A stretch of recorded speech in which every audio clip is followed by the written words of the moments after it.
So what are we doing today? Well, today it finally stopped raining. It was pretty much a pretty good sized rain. And my heifer has been testing my fences.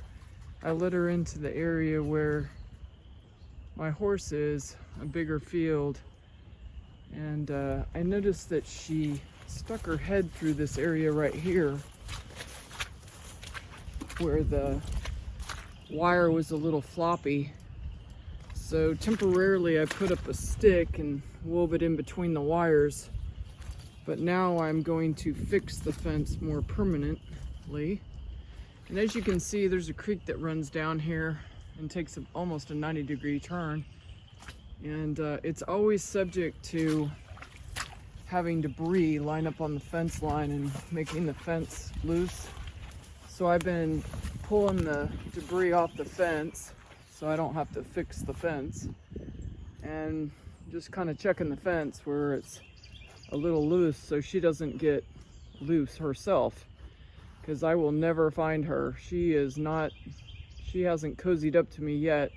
She's curious. She'll walk up to me now, closer, but she doesn't know what a yip is. She won't come to a call. She doesn't really know what a feed bucket is, but all those things I will teach her.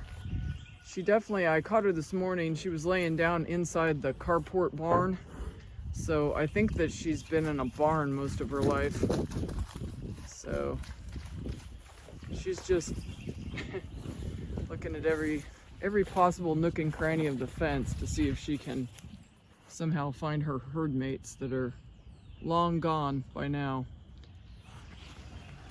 Anyway, as you can tell by how I'm dressed, I have muck boots on.